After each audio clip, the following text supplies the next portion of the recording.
chinecheck. Ay, ako napaka irresponsible driver po yan. Maglilinis tayo mga kalingap. At ilang araw din ng panaybiyahe ko. Panaybiyahe namin. At di maiwasan kasi walang basurahan sa loob. At di rin pwede lagyan ng basurahan dahil masikip na. So, hinayaan ko lang na dyan nila itatapon sa loob ang mga bote kaysa maitapon sa labas. Mas pangit naman tingnan. Ito, naipon sa pangalawang araw ngayon. Ay, hindi pala. Pang 3 araw pala ngayon. Tama, 2 araw nga. Yan po, no? So, at nililinisin po. At hindi lang po yan, no? Kasama na po ang makina. At pong chine-check up yung kanyang langis. At kulang po dito ng ATA po para sa power steering yung langis.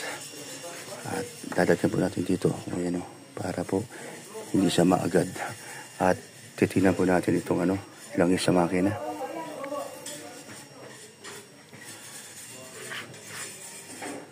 Uy, so bad. Bad na bad ang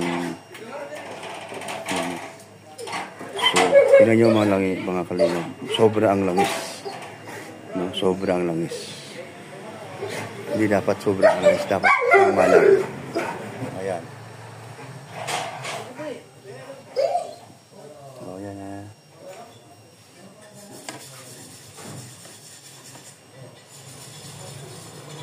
Ayan.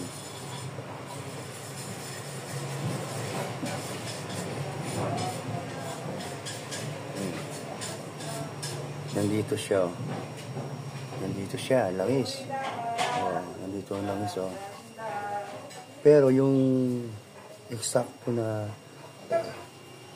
sukat, nandito lang. Nandito lang. Ayan ito. Ito. Ayan. Layo, no? Nandito yung palatandaan. So, dapat ito lang yung langis. Sumobra. So, buto na lang, hindi sumuka o di pumutok yung isa dyan sa mga hose na dinadaanan ng langis. So, pero ito dapat mabawasan ng konti. Kaya lang, hindi natin papaano sa shop, no? Doon sa paggawaan. Kasi may mga gamit sila. Dapat, hindi basta-basta nagbabanto o yung nag-changer, dapat titingnan din. Itan siya na sakto kasi masama po yung sobrang langis, no? Buti ito, hindi masyado. Pero dapat babasan pa to. So, delikado yan sa langis. Mapipersa ang langis, ang makina. Mapipersa ang makina. At hindi po pwedeng hindi siya makahinga ng husto. Ito nga, ayan ang palatandaan, yan. Ito, 1, 2, ayan. Yan, yun ang palatandaan na. Hanggang dyan lang po ang langis. Kanina umabot dito. Ayan. Yung diferensya, di ba? Yan. Sana, huwag maulit ito kasi nakakasama yan sa makina. Ito naman, sa wiper, malagay ng tubig ito. Yan. Ulitin ko, ha? Di ba? Ang taas, di ba? Di yung butas, Ayan, nakita nyo na. Ayan, ito naman, coolant, nabawasan, dapat meron silang ilalagay. So, wala akong nakita na may stock sa likod. Wala akong nakita. Dapat lalagyan to. Mamaya na lang, bibili kami. Coolant. Dapat talaga, chinecheck talaga ang makina. Hindi mo chinecheck yan. Sa isang buwan, minsan mo lang sa i-check, ako, delikado.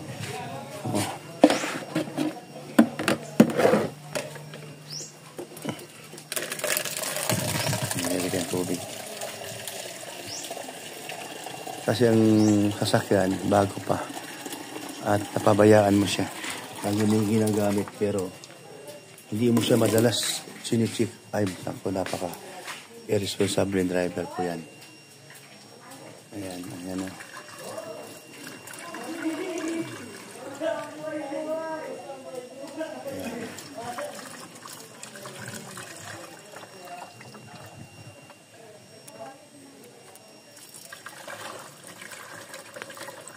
Oh, kita mo, isang tabo pero kinulang ka. Oh, yun ang sinasabi ko baga, na ang isang driver dapat hindi lang puro drive. Kailangan isipin nila yung kung ano yung kulang sa makina. Napaka-importante po ang makina. Na huwag dapat hayaan na maliit na bagay lang naman yun. Isipin nyo ha, maliit na bagay lang yun. Kumbaga sa ano,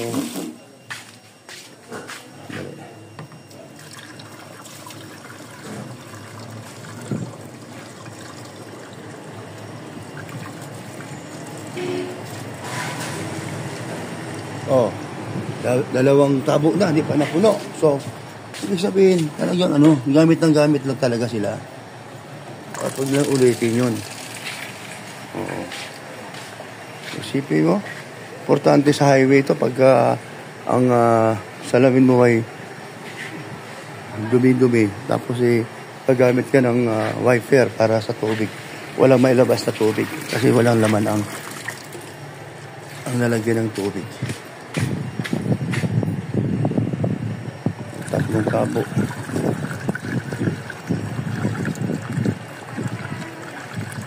Ay, grabe. Tatlo. Hindi pa rin siya.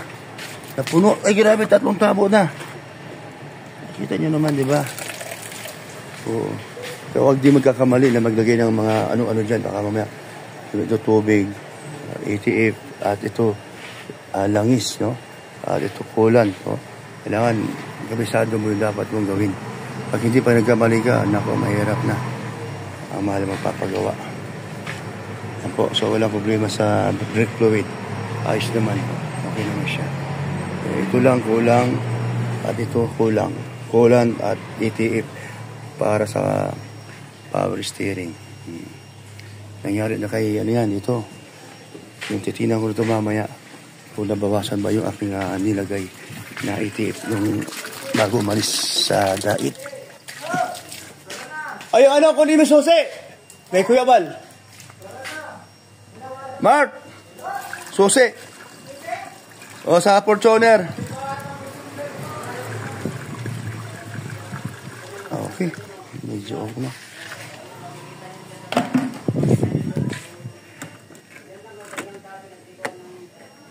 Ayan. Sige na tayo bibili. Ito po rin ito malagyan.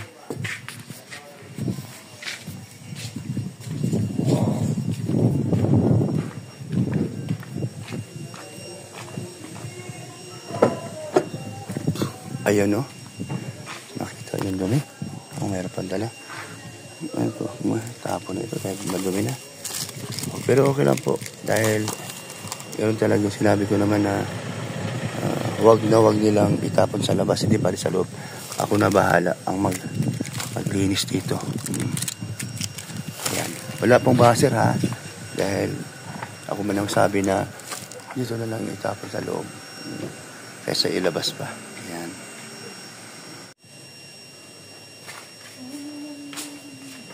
Ayan.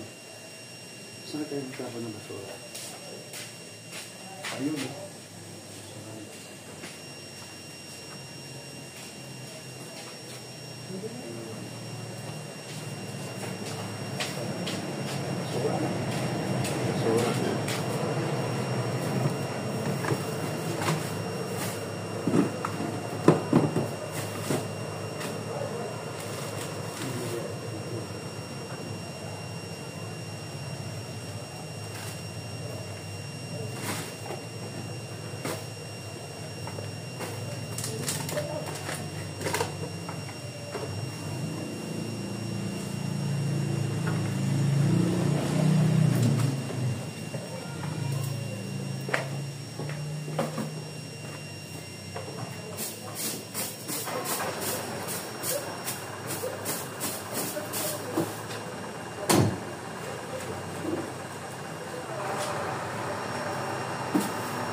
Okay lang.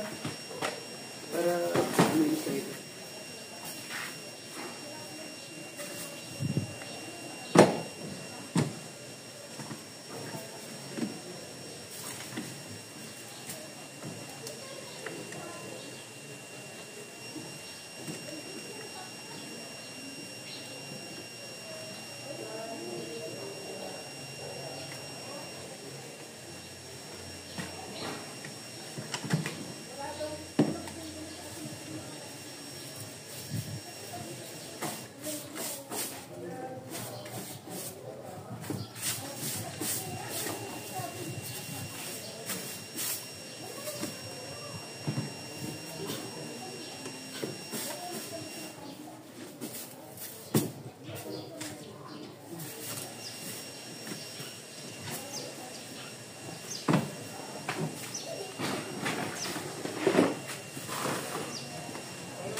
Ay, kabayuan ba yun?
Saan na tayo magkakaroon ng basura?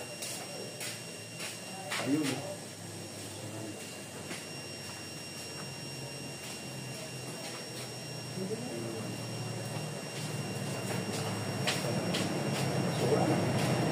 Basura.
Okay lang. Para umilis na ito.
Ay, kabayo, ano ba yan?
Tapos naman ng ano. Sa harapan. Sa harapan naman. Dami, no? Uy, punong-puno, oh.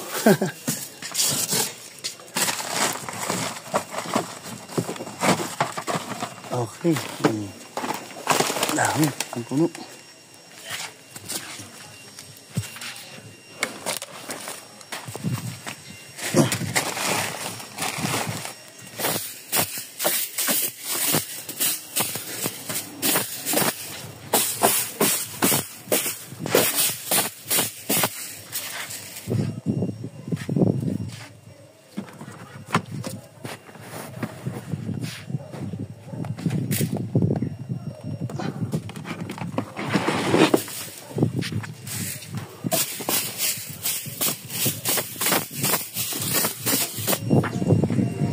Ay, grabe. Talaga naman ano, dumi, oh. Yan ang normal lang sa mga... Yan.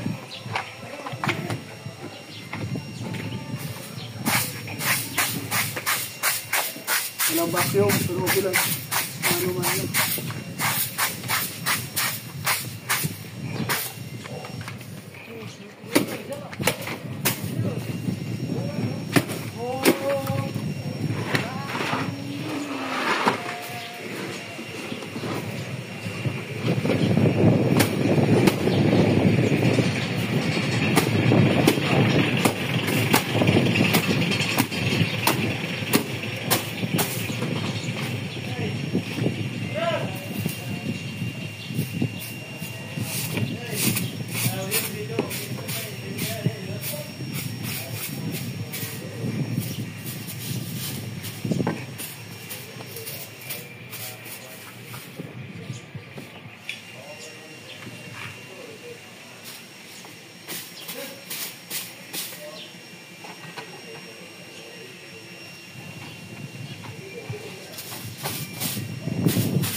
lock dito.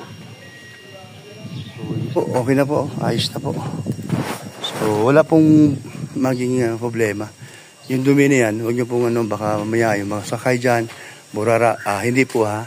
Ako po nagsabi sa kanila, huwag sila magtapon sa labas. Hindi baling sa loob na lang nila ilagay at ako na bahala.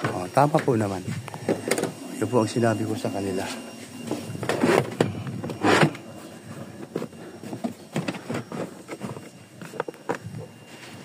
Ayan. Ayan po, okay na po. Malinis na po.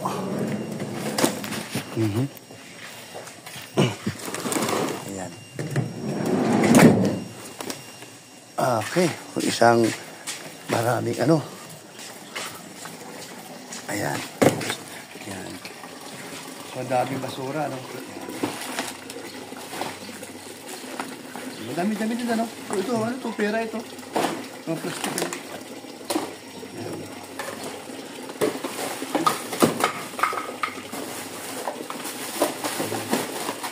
Ayan, thank you bro. Ayan po, tapos na po ang ating paglilinis sa van, Hais. Ayan, okay na. Thank you kay may Marky Vlogs. Ayan. Ayan. Very good. Ayan, mamaya po, alis na po kami. Ayan, thank you mga kalingap. Salamat po sa inyong suporta kay Kuya Brooks. Thank you. Ayan. Bye-bye po. God bless po sa inyo.